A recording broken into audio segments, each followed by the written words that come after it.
Hey Sheepdogs, time for a chat with the chaplain. I had an amazing conversation the other day with an officer, and we were talking about life and where we come from, and it's been interesting how God's been bringing this up in conversation multiple times, but basically just talking about you are the culmination of your raising. And for some of us, that's like, oh, cool. You know, I had good parents. They stayed married. They showed me how to love each other and how to be loved, and you know, how to be a dad, how to be a mom, how to be a husband, how to be a father, how to be a wife, you know, how to be a mom, whatever. And then some of us are like, oh crap, ouch. But no matter where we come from, we then have to do something with it. And so, you know, for some of my close friends, for some of the guys I chaplain, their dad was never there.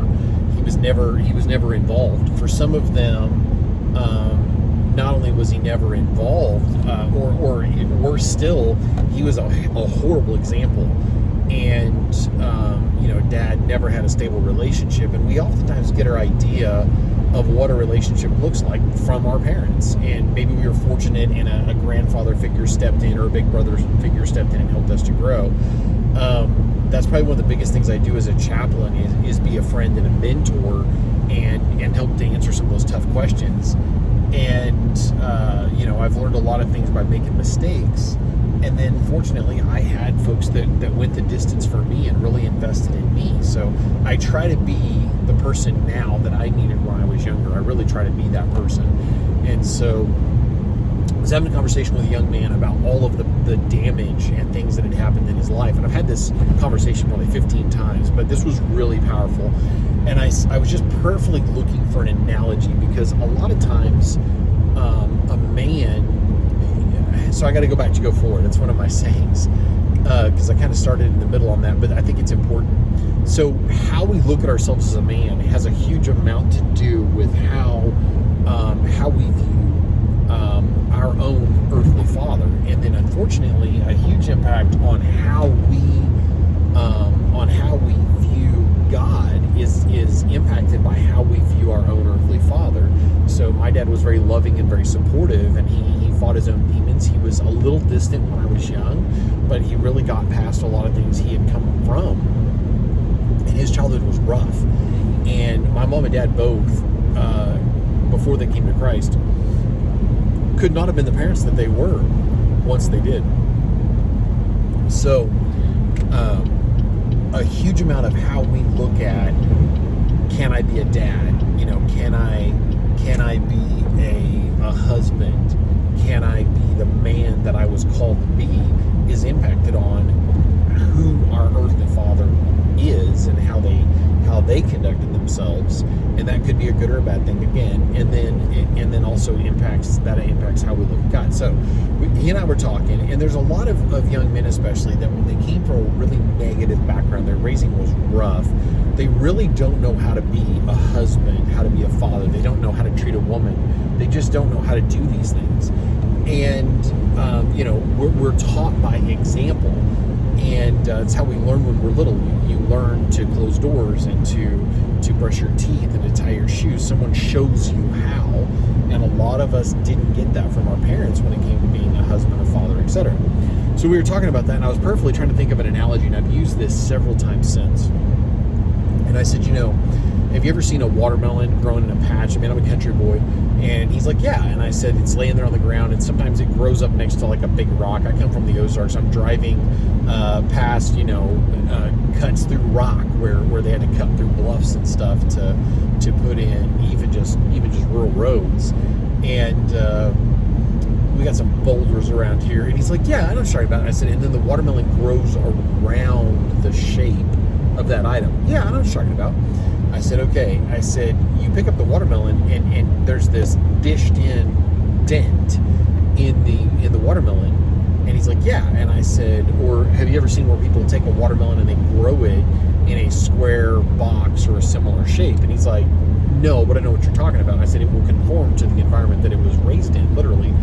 And so while it was growing, it will conform to that. And then, you know, you cut the little cord and then you've got your watermelon. I said, the thing is, and he's had terrible things happen to him in his life. And I said, the things that have happened to you Yes, you've been damaged.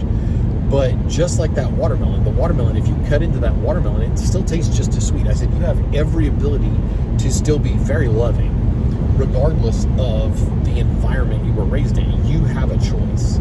And I said, secondly, you can take the seeds out of that watermelon and plant them, and as long as the environment it grows in is conducive to that, it'll grow into that oblong or round, depending on the type of watermelon. It'll conform to that shape.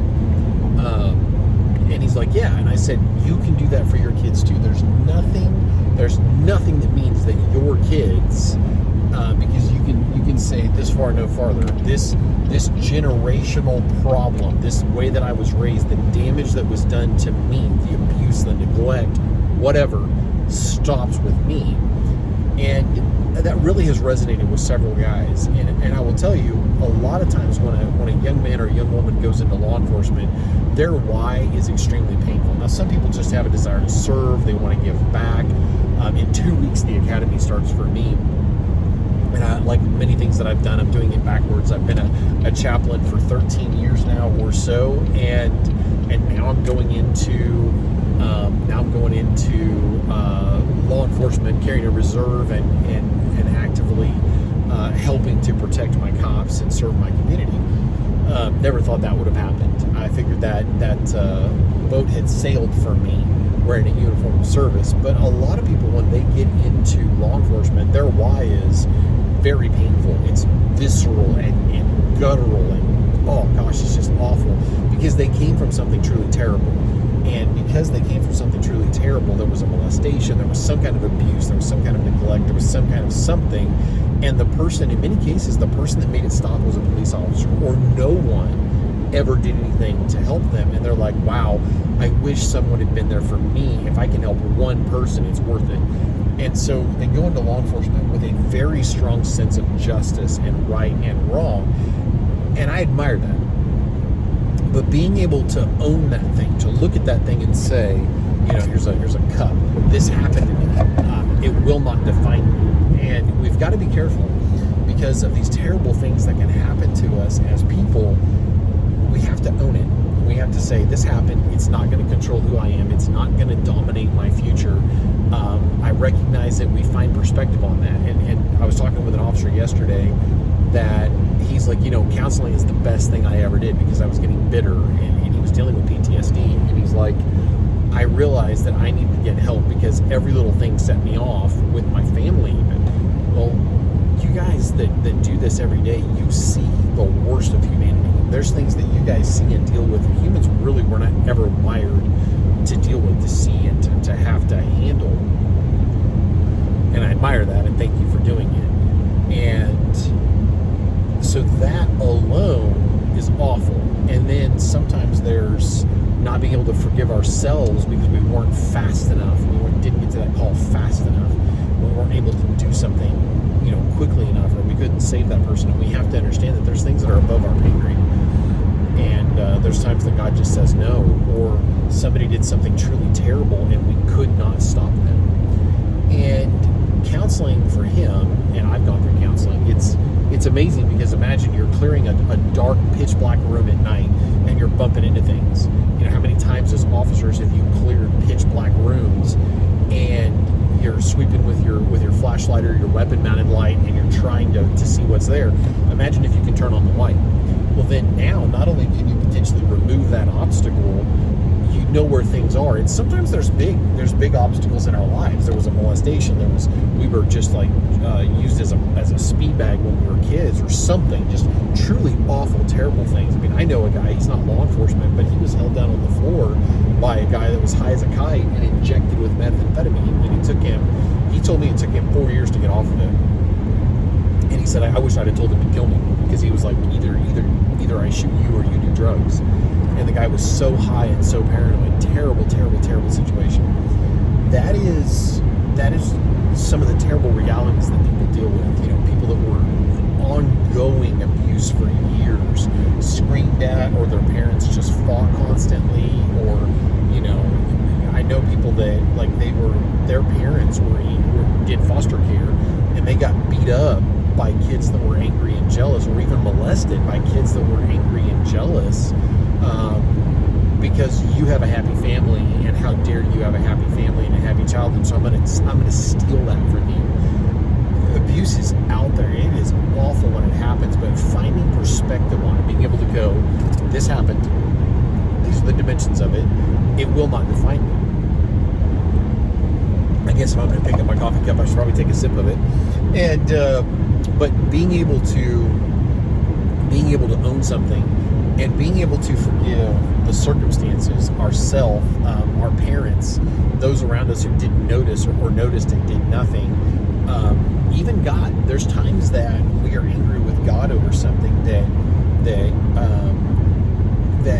happened to us, and unfortunately, evil people have free will, and people will sometimes hurt us just to hurt us, and they are very, very evil people. And you guys chase those people every day: the pedophiles, the rapists, the murderers, the people who don't stop at stop signs, those kinds of people. And so, gosh, what a mess. And so being able to find perspective on it, going back to that analogy of finding perspective, how many times have you gotten up in the middle of the night and in the dark, in the pitch black, you navigate around your bed and past the dresser, and you don't stub your toe, and you don't hit the side of your dresser, and you're able to go into the bathroom, and you're able to navigate to the toilet and sit down or lift the toilet seat or whatever, and you're able to go and do that without bumping into things, because in the dark, you've done it so many times that you're able to navigate perfectly in that environment and then go back to bed and go right back to sleep. That is life when we have perspective. That is life, because what you guys deal with is very dark and it's very, very evil. But life and perspective and counseling, being able to go into an environment and sit down with somebody and say, this happened to me, and then to be able to go, it's not going to define me. I'm not going to be defined by this. And there's safety in that, by the way. We'll come to that. But when you're able to do something like that and go, yeah, this is not going to define me. It's not going to dominate the rest of my life. And you've heard me talk about the whole squeezing of the broken glass thing. You know, we have these terrible things that happen to us. We want to squeeze that broken glass and, shame on this, and it hurt me, and stop hurting me. Okay, let's let go of the glass, maybe. Let's let go of the hate. And I had a conversation, fantastic conversation with a young man recently that had a terrible, terrible childhood with violence, and really did not receive good support from people in that environment that misguided him, and it really hurt him. And there's some pain there, and in law enforcement, that pain is still there. And that's where, if we don't find perspective, imagine. And I had a conversation with a gentleman recently. It was a fantastic conversation. A man that recently gave his life to Christ and is a police officer, talking about the analogy of filling a balloon with, like, say, with helium. Well, in this case, I said, let's do the analogy of filling the balloon with hydrogen. And I said, our tempers as men, this is why God says, in your anger, do not sin. It talks about in Proverbs, do not befriend an ill-tempered man lest you learn his ways. There are things that we can get ourselves into as men with our anger. Every man, I tell my guys this, every man should be afraid of his temper, and should not take pride in having a bad temper. So, when we are in an environment and in a situation where we haven't forgiven something, ourselves, the circumstances, God, the person that hurt us, whatever, and I am not a naturally forgiving person, it's God in me that allows me to do that, then we're like that balloon where it's being filled, the gas is coming into the balloon and it's filling up, and then every once in a while something happens where we let off steam. And I've had guys go, man, that guy came at me, and it was the fight of my life, and I felt so much tension gone, and I just felt so much better after that fight.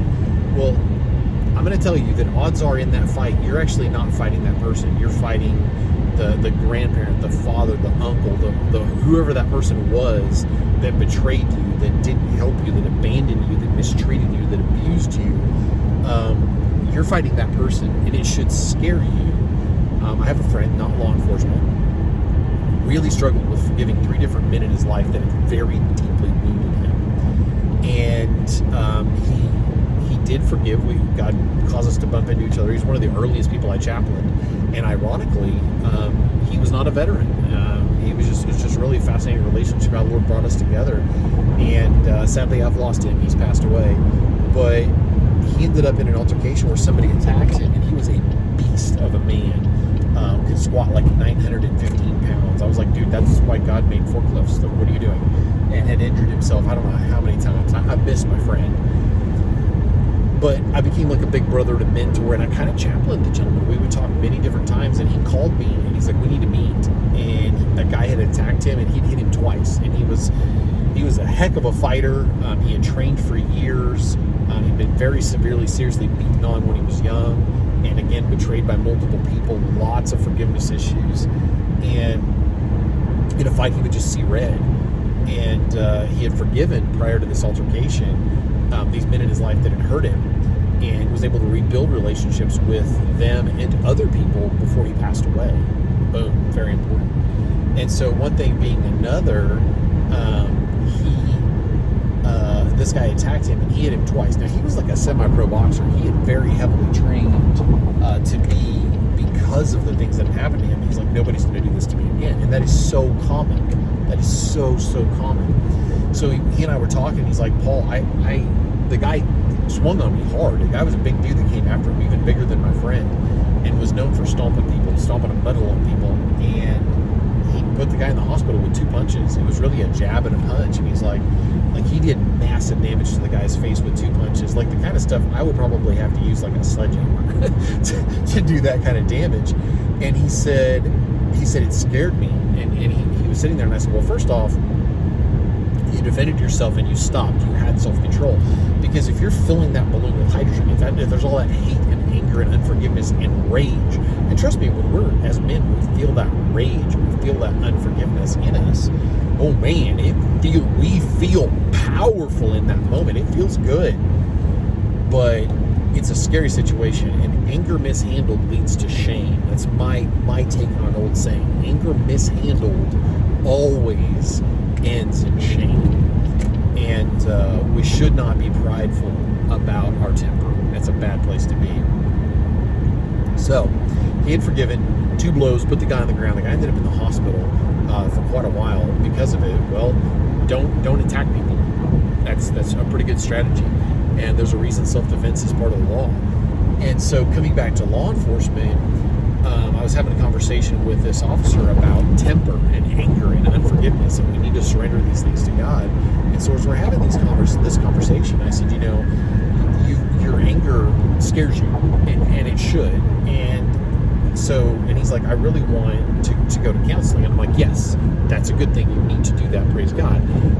But you also need to, because he's like, I really need to let some of this off, let some of this out. I'm like, yes, but what if we could turn off the gas? What if we could switch off the gas because of forgiveness? What if we could forgive those circumstances, the people, whatever that happened way back here, the neglect, the abuse, the whatever, right? Let's forgive that and switch off the gas, and then let's go over to counseling and let's permanently deflate the balloon. And what I don't want you to think, because I've had guys go, well, I would do that, but I need that rage for a fight. Trust me, you don't need to be in a rage to fight. It's one of the weirdest, most surreal things in the world, because when somebody used to threaten to hit me, I would literally, my body would react in rage. And I'm definitely not Kung Fu Panda, but I would defend myself.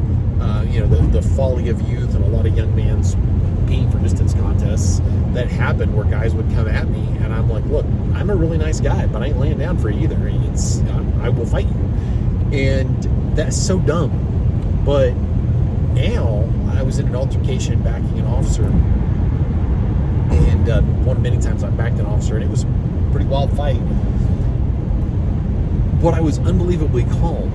And imagine all the skill sets you've developed as an officer, all that training, all that experience. Imagine all of those things that can do for you.